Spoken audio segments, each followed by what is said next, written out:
Welcome to Reno Radio. I'm your host, Naomi Findlay, Australia's renovation royalty. My podcast is all about real advice for renovating, designing beautiful spaces, tradie advice, and my weather to wonderful passion, where we interview amazing rural property owners who are turning their spaces from weathered to wonderful with great design and great renos. Creating beautiful spaces doesn't have to be hard. In fact, it can be one of the most rewarding things you ever do. So, join me and my impressive list of guests each week for plenty of feel-good, inspiring, and real advice. This is Reno Radio.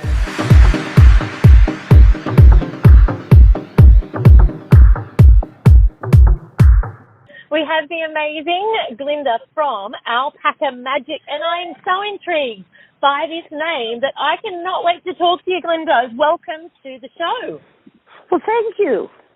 Now, tell me a little bit more. I'm extraordinarily intrigued. I've been onto your website, and there are so many amazing things on it. Tell me where, first of all, you're situated. I'm just north of Canberra. There's a place called Sutton Forest. That isn't where I am. Yes. At Sutton, which is about 20 minutes out of Canberra City. Fantastic. Now, how long have you had Alpaca Magic? Since 1980. Wow, I was 5. That's awesome. It's the best thing I ever did. Love it. What were you doing before that? Well, I had another farm before that. Yes. And it was a much smaller farm. That one was 40 acres. This one's 250. Well, and what on did the you do on the 40-acre one? Well, I had dairy goats. That was a lot of work. I loved it because goats are just so amazing. But I loved it. But the trouble was it was difficult to arrange the sale of the milk without getting it pasteurised, and people didn't want it pasteurised. So tell me then, at the moment you have Alpaca Magic, which anyone who hasn't seen it, Google it and it will come up immediately. And you offer so many things at Alpaca Magic. Did it always start that way? Like when you first got Alpaca Magic in 1980, what did it look like then? Well, it looked like a whole lot of paddocks. In fact, it really only looked... Walk me through what you did. Well, what I do now, is that what you mean? Or no, how I changed it? So it was paddocks, and you just literally bought the land. Bought the land, built a house. I was working in a partnership with my brother at the time. Yeah. And we had cattle at that stage. On that land? Yes, and he had a block next door to me, and we were running the cattle together, and neither of us really wanted to continue doing that. So we split the partnership up, and I thought, righto, cows are too big for me to argue with. Like, perhaps I could say is, when a bull says no, what do you say? You could try, please. Oh, and did that ever work for you? No. So, and you know, the cows are such big animals. They are. If they don't want to do it, they don't want to do it. Absolutely, they know what they want. Well, as more to the point, they know what they don't want. Okay, and so was this one of the key things that made you then start to look at alpacas? Well, I went to a field day to look at whippersnippers, and I got sick of that, so I thought, I'll look at the animals.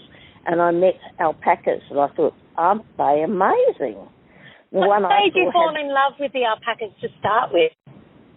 Well, this particular one I looked at sort of looked like Walt Disney had been there touring, and it was a white one. It was all lovely and fluffy and a fairly young one, and had blue eyes, and I thought, oh, isn't it lovely? And then I found out blue eyes is not a good thing, because they quite often, well, if they're males and they got blue eyes, they may be deaf. So that's not helpful. But anyhow, I bought some alpacas shortly afterwards, and I worked with them and I enjoyed them. So what were you doing with them to start with? Were you selling their fleece? Were you milking them? Like, I know nothing about alpacas. I literally know nothing. Can you ride them, milk them? What do you do with them? Goodness, right. Well, let me tell you, if you're milking them, you'd need tweezers. That's why I thought that was so funny. Oh, it just shows I know nothing about alpacas. Yes. So what were you doing with them? They were living with the cows to start with?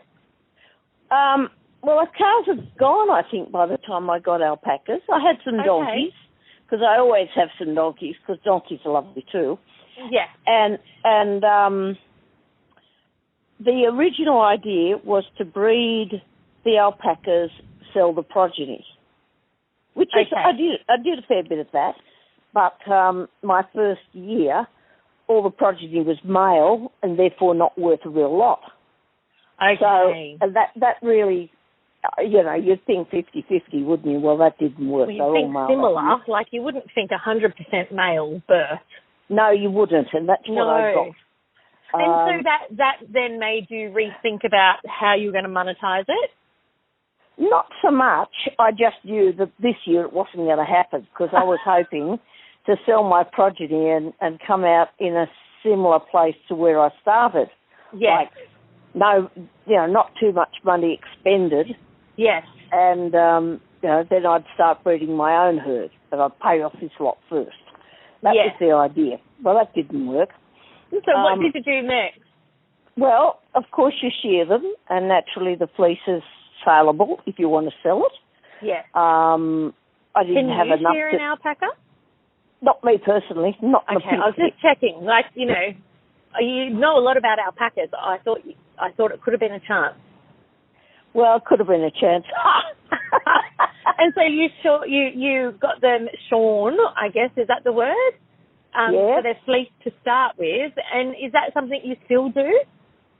Well, you have to shear them, whether you like it or not. Okay, whether you want to sell the fleece or not. Yeah, because otherwise they're going to...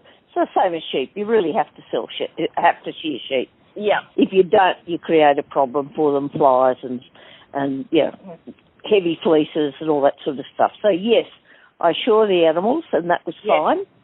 Not me personally, but I had them shorn. I sold some of the fleeces. I really enjoyed having the animals. Yeah. And then I found lamas. And llamas make alpacas look like cranky things. Oh, really? So llamas are much nicer in nature. Yeah, and I think there's a logical reason for this. The reason would be that a llama has been used as beast of burden for a couple of thousand years at least. Okay. And the alpacas have been used for quality fleece. There's not really a great need to handle the alpacas that much, particularly in their country of origin, whereas it's not much use having a llama you can't catch. Okay. And it's not much use trying to put stuff in a pack saddle that it's carrying, and it says I'm not doing it. Or so there's not a lot of nose. There's not a lot of nose from the llamas. That's exactly right. That's exactly the right way to put it. There's not a lot of nose from the llamas. They're very much the same as handling alpacas from the husbandry point of view, except that they're bigger. And I just love them to death. And I have a lot of overseas people that come and stay with me and learn about llamas and alpacas and donkeys and miniature cattle and chooks and whatever they want. This is where my next question comes in, because you obviously... I know, very good segue, thank you. You obviously make a wonderful living and do some amazing things at Alpaca Magic. And so this has evolved from you just falling in love with animals and the land first, and not so much loving the bulls, and then loving alpacas, then loving llamas even more. And what's that morphed into today?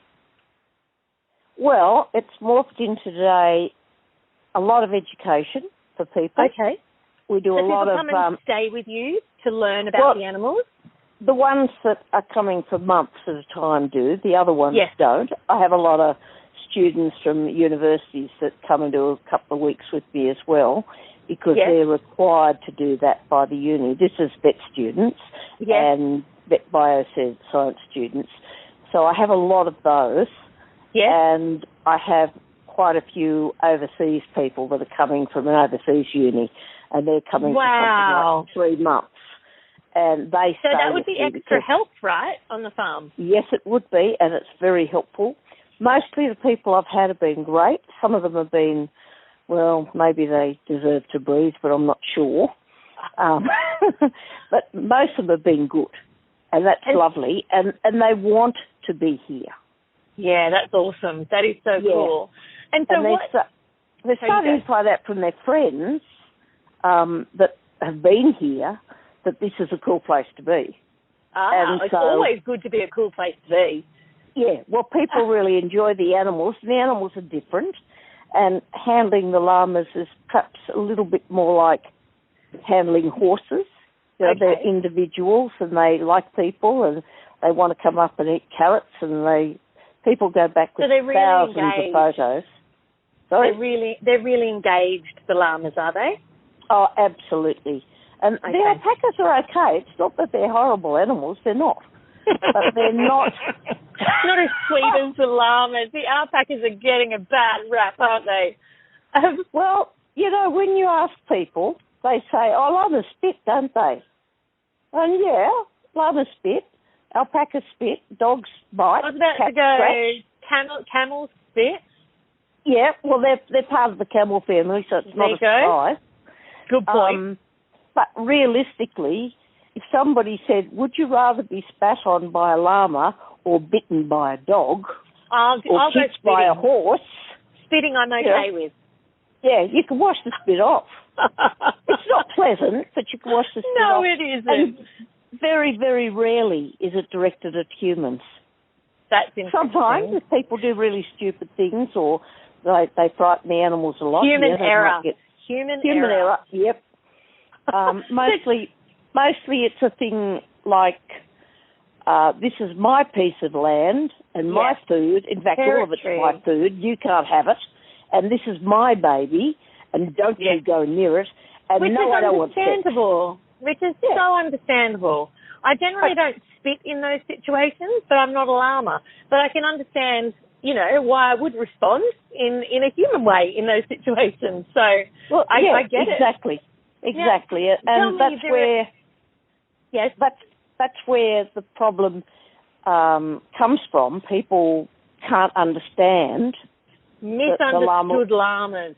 Yeah, they think llamas spit. The funny thing is they say, do alpacas spit like llamas? And I say, well, actually the alpacas spit more often because they're more nervous. Oh, bless. Yeah, so, and it's not their fault. It's just that, you know, they're very much a meal size to somebody that's a predator like we are. Alabsolutely. And so that's not the only thing you do there, though. There's lots of other ways that other services that you offer down at Alpaca Magic, I noticed. What are your two favourite things that you get to do there?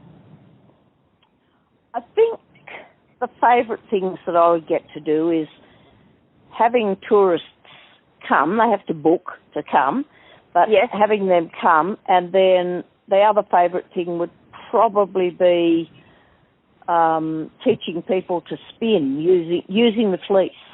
You teach people how to spin the fleece? Yeah, and we have needle felting and dyeing and wet felting. I'm trying to think what else. There's probably a few others in there somewhere. So you also teach the art of the yarn from the alpacas and the llamas? Yeah, we do, and I think that is useful because if people are going to buy an alpaca, it's nice for them to see there's things they can do with the yarn. And same with the llama. And if they already own one, they end up having a whole lot of fibre, and what are they going to do with it? So you know what I find so interesting about talking to you is you didn't kind of buy the land with this grand plan that you were going to run alpacas and llamas and you're going to service universities and university students and you're going to be a tourist destination and you're going to be a skills-based educationist with really traditional techniques. Like, I'm sure you didn't walk up to that land and go, oh my God, this is what I'm going to do. So, what were the key things? Because there's so many people around the world and around Australia that, you know, too often nowadays, we think that we need to have our whole grand plan in place and we need to have all our ducks in a row. And you're an amazing example of, you know, how your business model has evolved. What do you think's been the biggest driver of evolving it? Has it just been as things come up, or have you sought out these different niches? How's it worked for you? It's worked in many ways. When I first came here, and I worked with the alpacas and the lamas for a bit, I thought, I think this could be a healing centre. Wow. And I was thinking in terms of people, you know, stressed out executive comes and plays with the animals, learns a bit about them, might decide to own some, might not, might want to be a volunteer, might not, and just spending the time with them. And then that ended up moving into then I thought maybe the education would be something I wanted to do, teaching people how to own animals and look after them, so husbandry. And then I found that I couldn't teach enough people in one hit to make it viable. Couldn't scale it. So what happened then? Well, then somebody said to me, I think we should work with the lamas and have people visiting and walking lamas and learning about lamas. And so now we're doing a lot of tours, which include just playing with animals while eating. Well, I shouldn't say while eating. I know what you mean. Playing with the donkeys, playing with the cows. They take lots of photos. They ask lots of questions. They handle the animals, and this seems to be pretty exciting for people. So if someone surprised me. Oh, well, it's because it's your everyday, isn't it? Like, you get to do that every day. Yeah, that's exactly right. It's such a blessing. I guess if there was someone listening right now and they had an inkling or a hankering or a dream, or, you know, they owned a piece of land and they were like, oh, maybe I could do this, maybe I could do that, or they might live somewhere where, you know, they have multiple outhouses or, you know, a derelict shed or something. What would be, if you could have your time again, what would be 2 things or 3 things that you'd really want to do and that you'd love to pass on as nuggets to golden nuggets to other people that may be all the way back at the beginning of their journey? Well, I actually do consulting for that purpose. Amazing. And I might go to their farm to consult, or their prospect place, and that's where I now use the husbandry thing. So my philosophy is spend some money on doing a husbandry course. Yes. And if you still think it's a good idea to have the animals, then at least you've got a pretty good idea. And you need the place that's correct to put them. It's no good putting animals somewhere where it's just totally wrong for them. That's 2 fantastic pieces of advice. So 1, invest in yourself so you can care for your animals correctly. And 2, make sure you understand the environment they need to thrive in and be happy in. Oh, absolutely. And what would be your third? Sorry, you go. Third thing, well, that also comes into things like placing fences and troughs and stuff like that, or having dams. How you got to feed your animals? How you got to water your animals?